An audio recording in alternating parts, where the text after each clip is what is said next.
Morning mga pare ko Robing tayo pare ko Sa gitna ng mga kagubatan. Naggala-gala tayo dito mga pare ko Sa gitna ng mga kagubatan.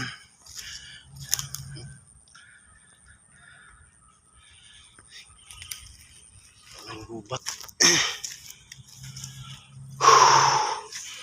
Bunga. Wala yung ano.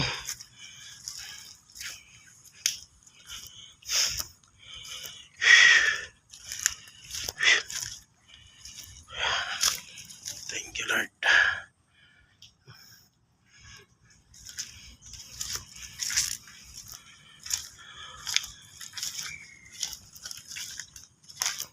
Iwan niyo ako pare ko Tayo. Gala-gala. Gala tayo kasi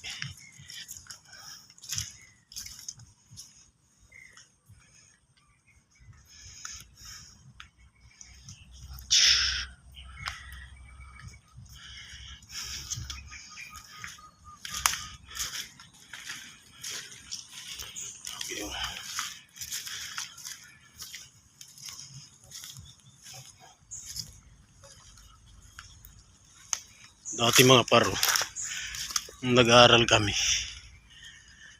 layo yung ano, ganito yung kinakain namin dati mga bata pa kami. Pag hinugto sarap yan, lamok. Pag hinug yan sarap yan. Pag uwian ng mga sa hapon mga paro, yan pangagawan kami nito.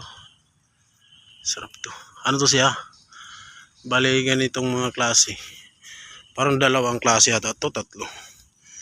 Ito yung kain, tamis yan, parang may asukal.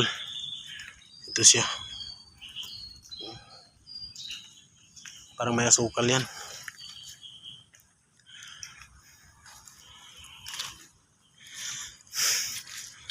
Ano. Sarap yan paghapon na, pag-uwian. Agawan kami niyan. Pag hinog yan, sobrang sarap.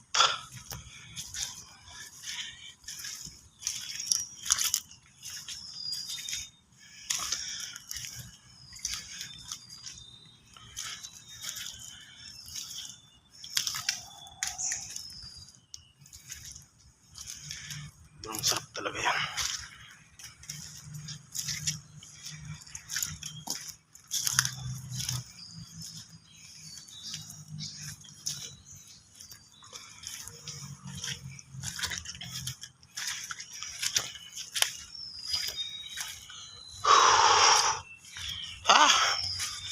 Bunga. Salamat Lord sa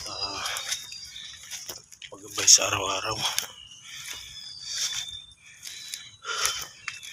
Sana Lord gabayan mo kami sa mga sa banta ngayong panahon na yun na may mga darating na mga trahedya.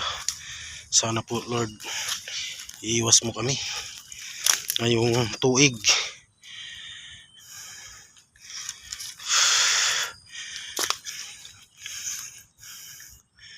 Kasi kakatakot yung naranasan sa ibang lugar, yung mga trahedya Lord. Ngayon nga may banta na naman ngayong taon na yun, October hanggang matapos ang December ngayong 2025. Lord, sana hindi dumating yun, yung sinasabi na yumanig dito sa ating Pilipinas ngayong taon na to. Yung yumanig sa ibang lugar mga idol, dun sa Mindanao, may mga balita na naman ngayon mga parna, may parating na naman daw dito. Yun yung mga sinasabi na sana yung Sana hindi dumating yung sinasabi na malakas na lindol. Lord, sana po hindi mo kami pababayaan. Kasi ikaw naman ang lagi naming sandigan. Ikaw ang pinakapangyarihan sa lahat. Wala nang iba pa. Sana Lord, gabayan mo kami sa sinasabi na ngayong taon na to. May mga trahedyang dumating ngayong taon na to hanggat hindi pa matapos ang 2025.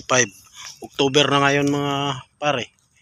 October 14, 2025. May darating pa naman daw na mga pinaka-ngidlis nga trahedya. Sana po Lord, hindi po dumating dito sa amin. Lord, magdadasal ako sa iyo Lord. Sana po hindi na po dumating. Kakatakot. Salamat po, mag-ingat po tayo palagi lahat mga par, kung saan kayong sulok ng mundo, kasi di natin alam. Sana maglagi tayo magdadasal sa Panginoon, kasi sabi sa mga balita October 16 hanggat matapos tong buwan na to, hanggat matapos tong taon na to, hanggat December, may mga trahedyang dumating daw sa ating bansa. Sana po iiwas mo dito Lord.